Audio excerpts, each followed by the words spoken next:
Hi, everyone. It is Jennie, Cory, and Lindsey back at you for some more tips and tricks around working from home remotely, maybe with kids, maybe facilitating some online learning.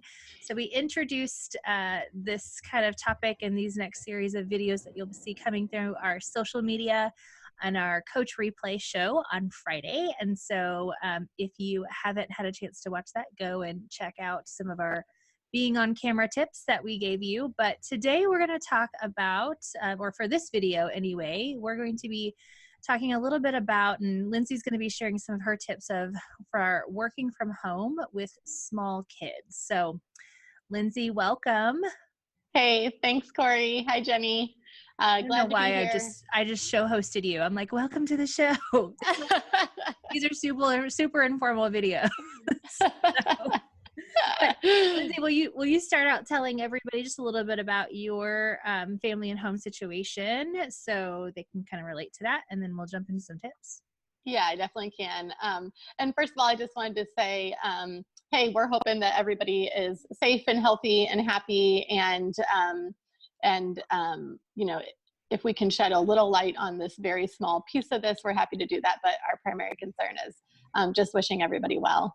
And yeah, as for me, I have been working from home remotely with a baby now.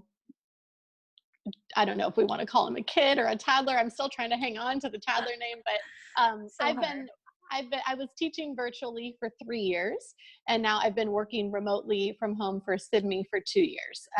And during that time, my husband and I had our son, and he is now just turned 4 years old. So I've been kind of trying to juggle this and trying to figure out what works and what doesn't work. And as Cory and Jennie saw earlier today, like, it's not like you just figure it out and then every day is rainbows and sunshine, right? Like, you know, kids have needs, and they're people, and we're people, and some days are, you know, great, and some days are a little bit messier, and we just have to roll with it, you know? That's right. It's right. Yeah, it's why I always have some wine on hand, just in case. And a couple of good friends where I can just say, like, I need to get out of the house for like a hot second. So that's also really helpful. And we're going to continue to hit on some of these different tips. Getting out of the house is possible, but not as possible as it was a couple weeks ago. So, but Lindsey, what are some of your top tips for working from home, trying to stay on top of all of your work responsibilities from home now, but also with a little one around the house? Yeah, so a big part of it for me is mindset. So just expecting that some days are going to be better than others, like I just mentioned, and recognizing, like, hey, this is hard, you know, like it's hard stuff to balance. And so giving yourself some grace, giving the other people in your house some grace, and recognizing that what works really well today, that you kind of like, oh, I've juggled all the pieces and like this is perfect, like that might not last a whole lot longer. Like, things will change, responsibilities will change, kids will change, and you're going to have to continue to readjust. So for me, just recognizing that I couldn't just tie myself to one schedule and, you know, think it was going to work forever. Like, as a schedule person, that was hard for me to learn, that things were always going to change and evolve, and I always just had to change and evolve with them. But having that mindset helps me be better prepared for that. And then, you know, I think it goes without saying, having an amazing employer and work culture where people support you in juggling these many things. And we're so lucky here, right? Like, that we're this community of moms who do this, and we can ask each other for advice and support. So all of those things are good. But the next thing I would talk about is schedules. Like, have you guys seen a lot of schedules out there? Yes. Yeah. And I have my own little schedule that I created. I took one down from like Facebook, and we tried to apply it, and my kids had some great input. So I've got, you know, a 10, a 5, and a 7-year-old. And my 10-year-old was like, can we do, it was kind of like the at home recess. Can we do that before lunch? Because I don't like to run around with a lot of food in my belly. So I thought that was a really good justified reason. So we switched that around a little bit, and we talked about whether they like to do their, we've got 2 big academic blocks for my homes, like as I'm doing online schooling, it's not really homeschooling.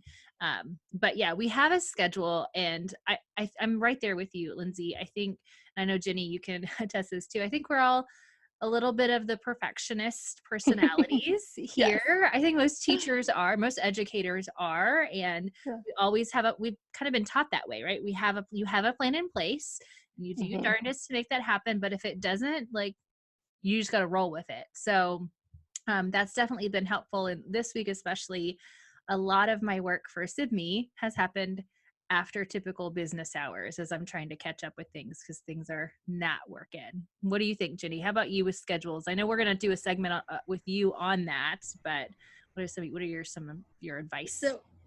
So it is important for me to have blocks in my schedule to do different things, whether it's things with my kids, whether it's to have that dedicated work time.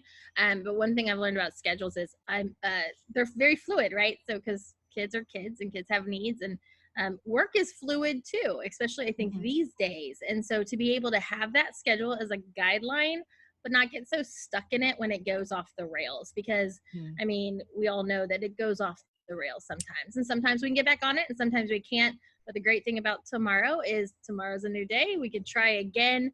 And so being able to say, this is the plan, it might not roll out that way, and that gets to be okay too. Yeah. That was a big talk I had with my kids on Monday as we tried our plan that I had taken off of Facebook. I said, we're just going to see how it goes. I think they listened to those words better than I did, because that was like, it was not a great mom and day for me. I definitely raised my voice a couple of times as I was like, I'm trying to work. It was a mess, y'all. So I went to bed with that, thankfully, that like tomorrow's a new day and I'm going to readjust the schedule and make it our own. And if it doesn't work, then it doesn't work. So far it's working. So that's awesome. And like we said, different things work, first of all, for different families, and also just within the same family, different things work at different times. So